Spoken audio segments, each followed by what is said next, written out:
Alright, what are we doing today, man? Fire. What about the fire?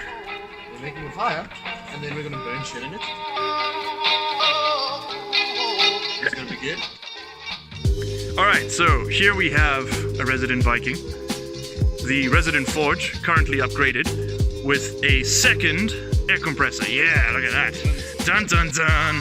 So let's go ahead and fire this bad boy up and see how that thing jets. So that's where it's on at present. Let's just turn this valve on. Right over there. Good, and this one. And we got heat. Oh damn!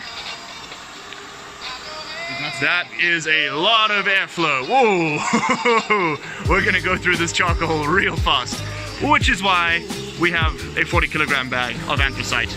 And then the compressors kick on and the day begins. Okay, so we also decided that this thing's a bit too shaky. Hey Rudolph, give it a shake. Show them what we mean. It wobbles around a little bit. So Nardis here is gonna weld on some cross struts just to help brace this thing.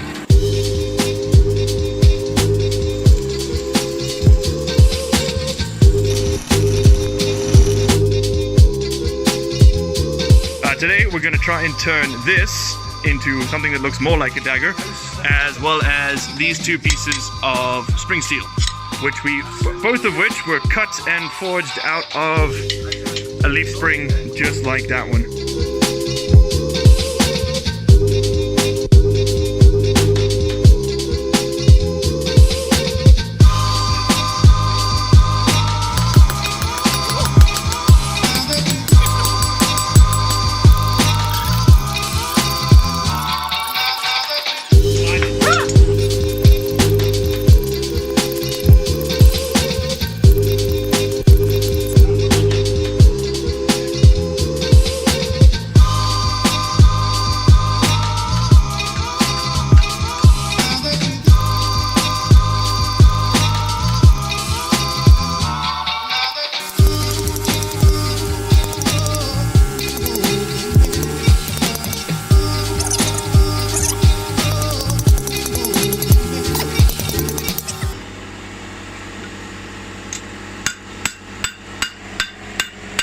You guys do such curvy things. Huh? Compared to your fucking straight edge nightmare. Straight edge nightmare. So, I lost a bit of my edge. It's okay. That just means I need a good hacking blade, right? I just need to take the bevel further back. Yeah, just make a saw. Yeah, at this rate. Okay, so the camera died, so we didn't finish the forging, but here we go. We got all of our basic blades chopped out, so let's do our close-ups, shall we? I've got somewhat of a thin Bowie knife type of thing going on, and I'm going to do a back bevel along this edge here, which I think is going to look pretty cool. Nardis is doing more of a, what would you call that? Well, I was going for a Bowie knife, but yeah, I changed more into a Tombow than anything else.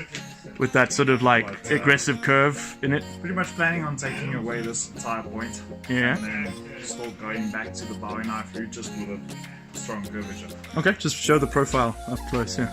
There you go. You can see that like tipped edge. And then taking away that tip entirely. Yeah, we've got some cracks in all of our tips where we folded the steel a little bit.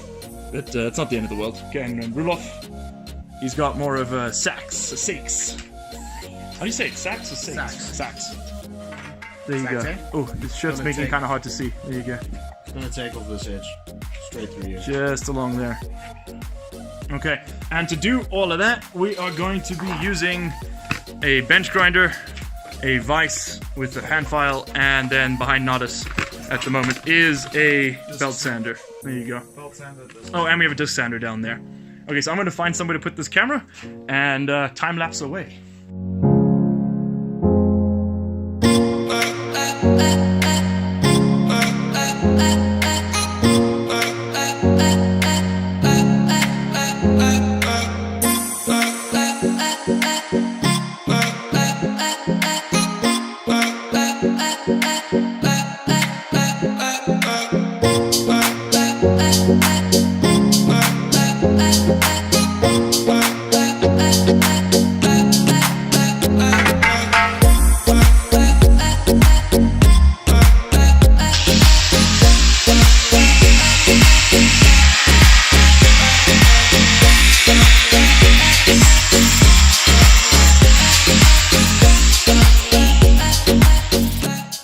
there you go. That is the tang cut out for the knife. Now, unfortunately, due to the placement of that hole, it is going to be a little bit thin along the edge there. Thinner than I'd like, that's for sure. So what I'm probably going to do is, since we're putting these things back in the forge again to get them up to critical temperature for the heat treat, I will probably use the hammer very quickly just to draw out that tang just a little bit further, so I've got a bit more room on the handle. I like my handles to be a bit larger than they need to be, so you can adjust your grip a bit either way.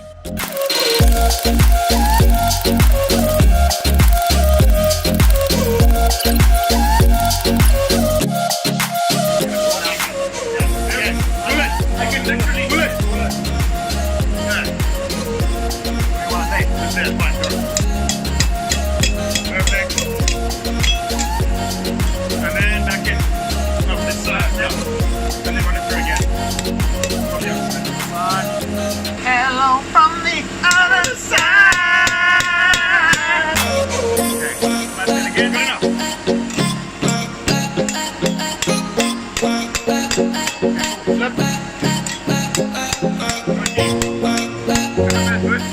Like right here, that level. Okay. Why do I look like a fucking dog? Hey, have a high five. Oh, you were too high. Too high.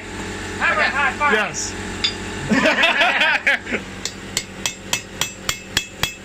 Feet, bend. Too soft. That is useless.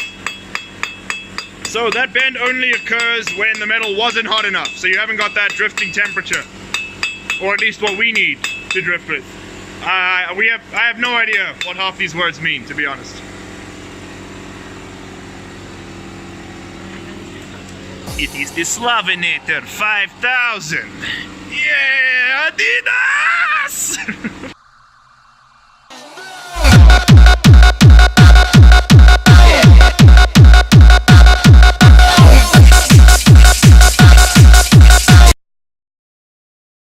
We've got some motor oil. Is it used? Yes. Diesel. Used motor oil.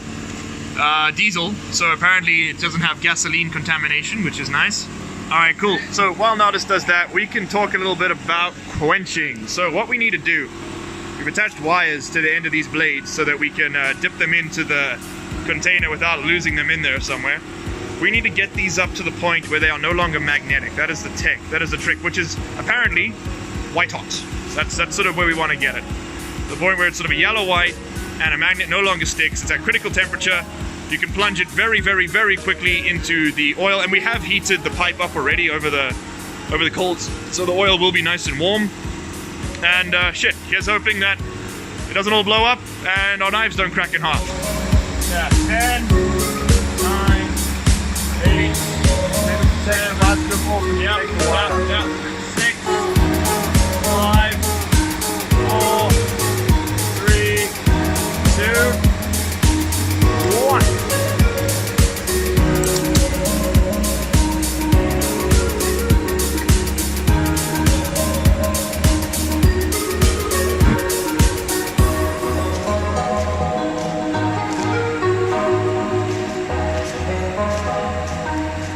Okay, Let's let's do all that flax on the wall.